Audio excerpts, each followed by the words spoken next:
Ayan na, mga gamit nila. All our bags are packed. We're ready to go.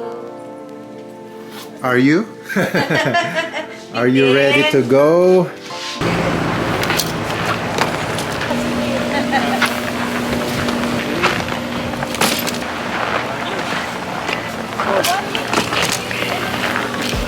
Uy! Okay. Kuya, bye-bye. Okay, ito na. Alis na sila. Pasok na sila dito sa Central Security.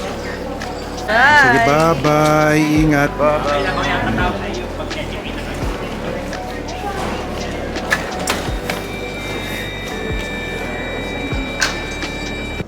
Wala naman tayong magagawa dahil kailangan nilang umuwi sa Pilipinas.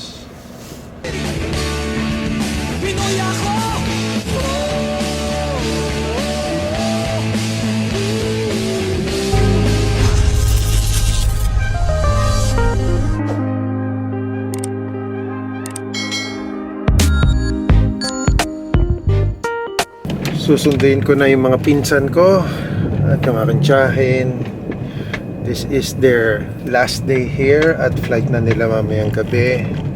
8 o'clock yung flight nila pauwi ng Pilipinas. Number 10. Number 10, I will remember that number kasi 10 October. That's my birthday. At dito sila tumuloy sa walk-in basement.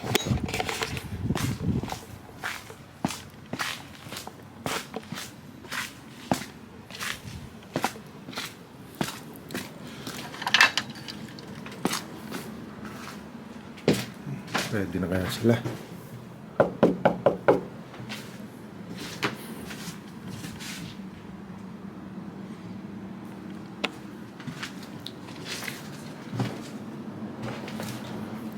Ay! Hello! Kamusta na?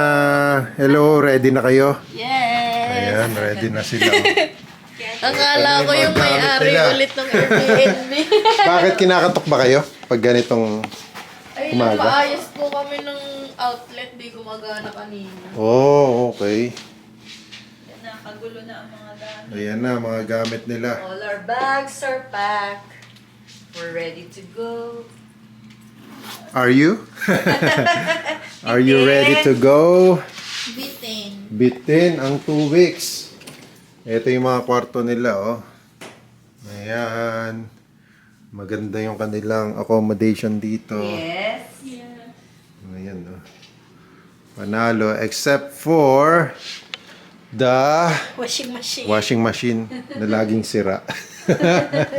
Paayos na ka. Ito. Kagabi pa inayos? Si Kuya Ezra. Nasa washroom pa.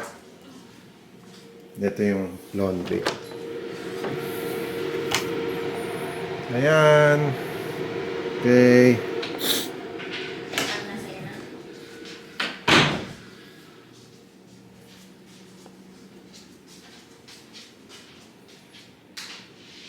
Ito yung kusina nila. Tingnan nga natin, baka may laman pa yung rep. Uy, meron pa nga. May mga tira-tira pa. May burger. Angus burger here. Krispy Kreme. SB. Meron pa. At meron pang tirang ulam. Galing ba yan dun sa ating New Year's party? Yes. Ayun pa.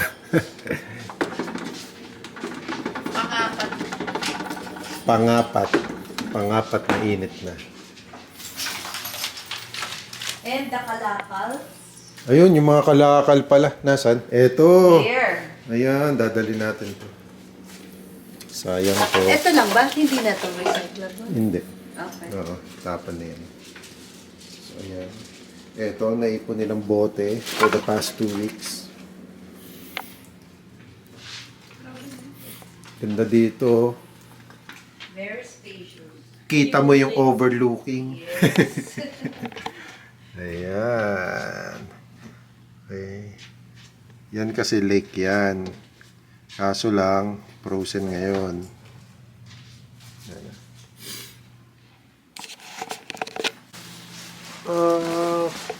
like this sofa bed. Sarap dito oh. Comfortable. Siya yung siya yung naging extra bed. Ito yung extra bed mo for the past 2 weeks. Yes. Hindi ka talagang lumipat ng ibang ano? Hindi. Ay, lumipat One- po siya one nung time ano, lang.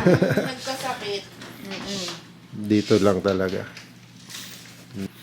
Bangs, ano masasabi mo sa stay mo dito sa Canada? Masaya. Kasi malamig. Kasi malamig. Na-enjoy mo ba? Of course.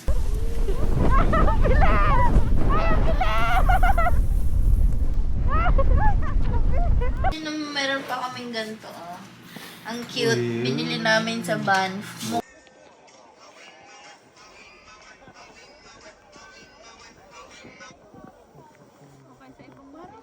Mukha siyang plate ng Alberta. Ref magnet talaga siya. Anong favorite mong ginawa dito? Ang daw favorite mong ginawa dito? Favorite na ginawa? Hindi mag-Sephora! Hindi, yung yung snowboarding. 10% riding, 90% falling. Ayos. And getting back up. Ang hirap pa naman. Yung van. Sobrang ganda talaga ng niya. Yung Lake Louise, mga ganyan. Sobrang ganda talaga ng view. Ano, sinisipon na? Okay. Nakapagpa-picture na kayo doon? Ayun, yan yung background nyo. Tapos yung sa gondola. Mm.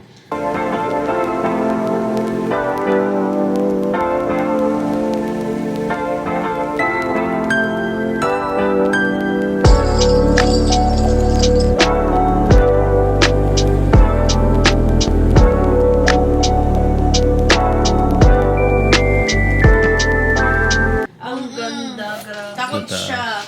Dadaan doon sa yung aangat na ganun. Kasi ang damo. Yun na nga. Sobrang naman. Sobrang sulit ng gondola kasi kahit, alam mo yun, medyo pricey siya. Pero mahaba pala yung gondola. Sobrang sulit kasi meron tayong Albertan discount thanks to Kuya Chris! Yan. Okay. Ayos. Alright, here we go! Enjoy, guys. Yeah. Thank you. Yeah, thank you. Ayun na, no? Yeah? Ayan! Oh, may turbulence to. Ay, ang bilis Bilis nga. Oo. Natin tumuron. Ay, hawak na lang siya, no? Alright. Here we go. Dito na kami. Oh, Erin, bukod sa Banff, ano pa yung na-enjoy mo dito? New Year party! New Year party! totoo. Sobrang saya. Mm. Sobrang tawa. Happy New Year! May rolling. Happy New Year!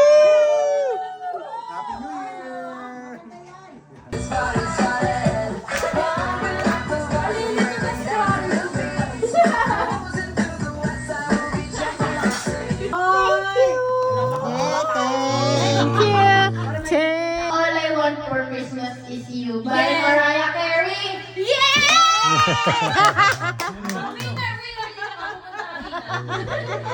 Trial pa lang. Trial. Okay.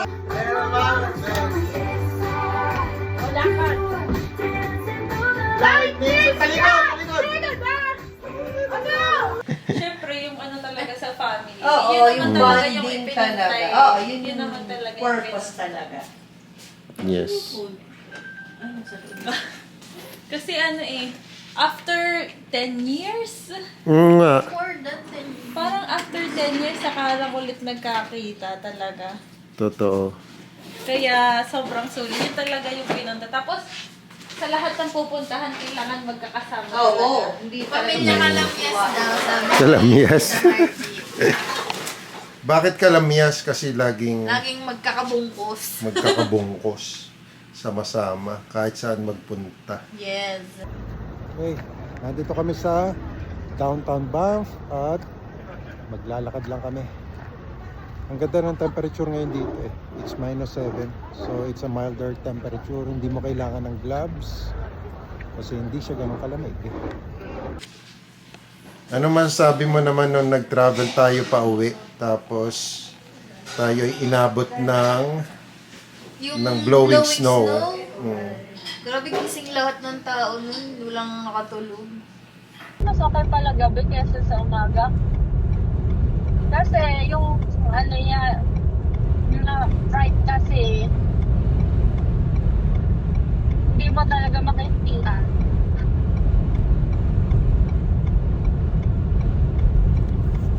At dito kita mo yung ilaw ng mga tao. Kasi may mga times na sobrang biglang lalakas ng hangin. So medyo nadadala yung car. Tapos wala akong makita sa daan. Ano? Ang zero visibility kasi yun. Naglolokohan pa kami noon. Zero visibility, zero sip.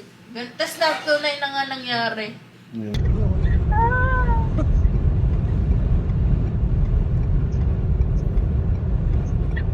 Kompleto ang naging experience nyo dito kasi may blowing snow, may fog, ano pa. May malakas din na snow fall nung pangalawang araw namin dito. First day pa lang eh. Oo nga, first day pa lang. Ano meron nung first day? Pagdating nyo dito. First day, ano siya, negative 27 nung dumating kami. Tapos feels like negative 30 something.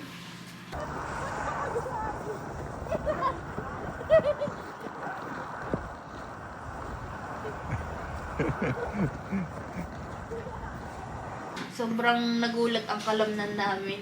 Nagulat kami. Kasi kada magsasalita, may usok eh. Tita Helen, ano masasabi mo sa Canada? It's a little bit cold. Just a little bit? O super cold? Okay. So, inabot sila ng mga -20, -30. Ano, pinakamataas na inabot nyo? Ayun. Ana? Pupunta na tayo sa gondola. Yes, let's go. Talagang extreme cold ang naranasan nyo dito eh. Tapos No? gulat na gulat kami doon sa car parking doon sa may airport. Kasi as in may snow na yung mga yung kalsada, yung mga cars. Kaya need talaga ng may snow boots. Kaya yun yung una namin ginawa. Nagdiretso agad kami sa web. Nice. Mas Edmonton Mall agad. Shopping agad. Pagkalagpag, Ayun nga eh. lagay lang ng luggage sa Airbnb, diretso sa web. Yun. Hey! Timer. Tama ba yun? Oh. Okay. For the final touch, Yan. Double check, triple check. Tingnan natin Triple kung check. may naiwan pa. Ayun, may naiwan pang isa. Yan. Okay na. Ready to rumble? Ready? Ready? Lipat bahay. Lipat bahay lang tayo muna. Tapos mamaya ang kanilang flight. Fly home. Thanks very much.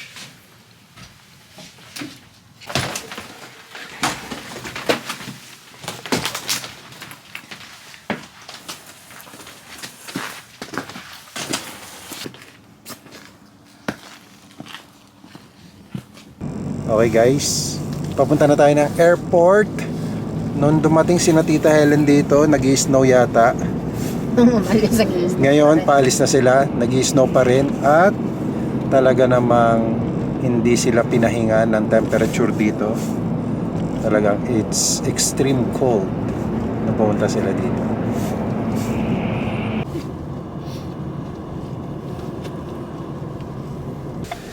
Okay, nandito na tayo sa Air Canada. At magbababa muna tayo ng gamit. Drop off lang ito. Ayan. Bukas na. Yan.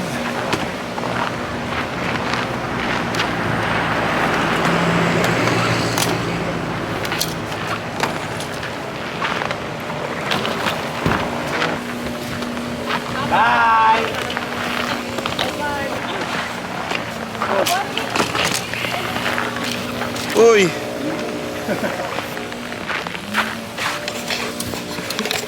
Okay. Dito na tayo sa airport. Pauwi na sila. Hey guys. Bye! See you! Bye-bye! Mamimiss ko kayo. Sa susunod ulit, Tita Helen. Okay! Okay. Bye-bye. You're welcome! Parang napaka-iksi lang ng bakasyon nyo dito. Thank you so much. Okay. Thank you. Ayun. Yes! May Bilis.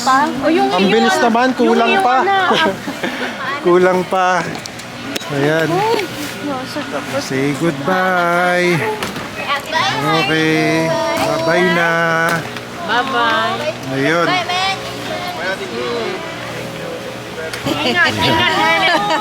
Oh, yung... Harry! Yeah, your mission. Ayun, mission pa.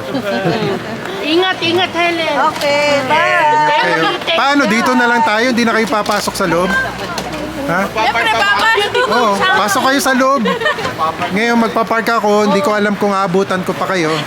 Okay. Delayed ulit eh. Delayed ulit? May blowing snow siguro.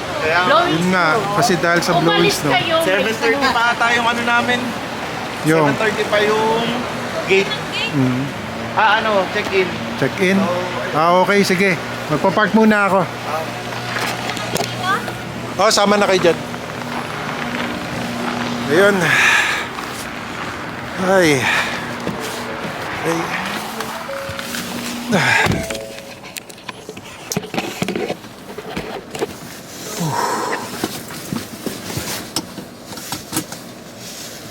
So, wala talaga tayong magagawa. Kailangan nilang umuwi na. Short lang kasi ang bakasyon nila dito. 2 weeks lang. Kulang na kulang. Kulang na kulang ang 2 weeks. Para sa bakasyon. Yes. At syempre, mamimiss ko sila. 100% definitely. Masaya at malungkot at the same time kasi wala naman tayong magagawa dahil kailangan nilang umuwi sa Pilipinas. And back to normal na ulit tayo. Yan. Sila din back to normal sa Pilipinas kasi syempre may mga iniwan trabaho. Okay. And looking forward na makapagbakasyon ulit sila dito sa Canada. So, park muna tayo. Magkahalong lungkot at saya. Malungkot kasi syempre kailangan na nilang umalis. Masaya kasi kahit maiksi lang yung panahon, nagkasama-sama kami dito sa Canada. 2 weeks of vacation with the family. Maiksi man pero siksik sa tawanan, kwento at masasayang alaala. Minsan, hindi importante kung gaano katagal. Ang mahalaga, kung gaano kasolid yung moments na pinagsamahan ninyo. Hanggang sa muli, umaasa akong magkikita-kita ulit tayo para gumawa na naman ng bagong memories. Because time spent with the family is always time well spent.